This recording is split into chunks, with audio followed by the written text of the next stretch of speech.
We are a new swing student at People's Golf Club. I'm going to talk about another element of scoring, and that is with iron play. So I've got a question, or this video is on behalf of one of the members at People's Golf Club, and what he's been struggling with recently is getting his irons up there, creating that compression into the ground to get the ball up in there and squeeze the ball off the turf. The first fault that I've seen through hitting the ball too low. So the first thing to check when you're hitting the ball too low is check your grip. So what I mean by checking your grip is how your hands are positioned on the club in relation to the club head. So what happens is when you hit the ball quite low, this person that I gave a lesson with a few days ago, he had quite a neutral grip. But what he done was he had quite a strong grip as he rotated his hands more round that way. So he's had a good grip to start off, but he's rotated his hands more round to the right. So what that causes is it causes quite a weak grip. And what he created, what problems created were created through the swing is when he got to the top of the backswing. So if my hands are pointing straight down the grip, then the club face will be generally quite square at the top of the backswing. But what he done was he had quite a strong grip, and as he took the club back, his club face was closed at the top of the backswing. So when your club face is close to the top of the backswing, your face is pointing left off target. So if your face is pointing left off target, it is impossible, unless you compensate throughout the swing, it's impossible to get the club back to square unless you come in with quite high hands, or you early extend, or you try and force the ball up in there and you get this high finish. That's known as a chicken wing.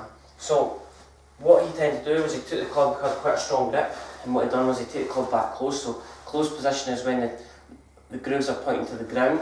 So this reduces the dynamic loft on the golf club, or the loft presenting the impact. And what he used to do was in order for him to stop the ball going left, he never had a full fall through. So he used to have an abbreviated fall through, with his arms sort of collapsed up the way, and he had quite a high finish. As he's saying, he had a chicken wing.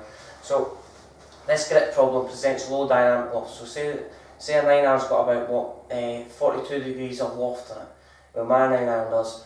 He was almost de-lofted into a 32 degree club. So it generally was de-lofted it into maybe a 5 or 6 iron because it was going that low. So what we need to try and get into the habit of doing is weakening this right-handed grip.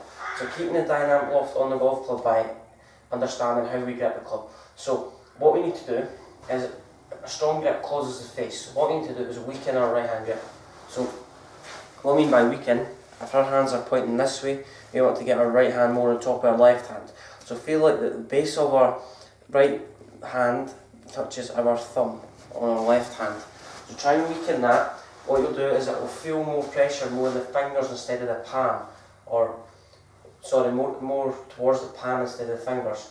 So what we need to do is try and lower our hands as well. So try and lower our hands as we're coming through. So start low and then try and work around that axis. So what this will do is it will get hands lower to the ground. So it will increase the loft in the golf club, and it will be able to maintain the loft on top or at impact, but the dynamic loft.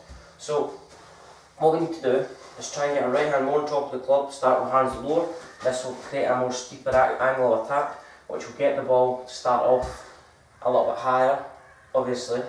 So what we need to do is try this drill.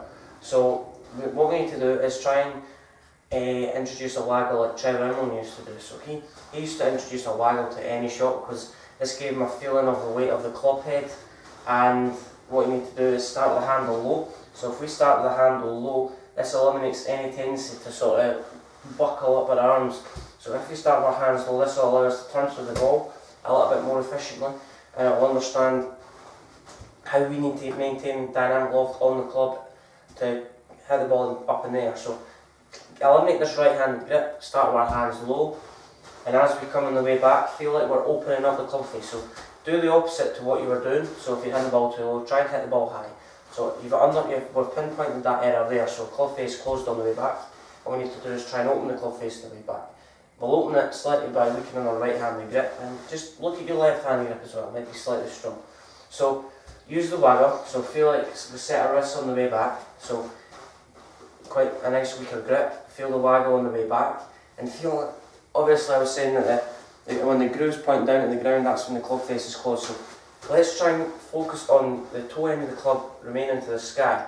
So if the toe end of the club, or main remains to the sky, that'll open up the club face slightly. So let's try and feel that we're opening up the club face to the back, and we're trying to have low hands, present that dynamic loft back and impact. So if you've got any thoughts on that video, so weaken right hand grip, start with your hands lower and feel the waggle. So try and set the wrist, open the face and the back. So any thoughts on that, let me know.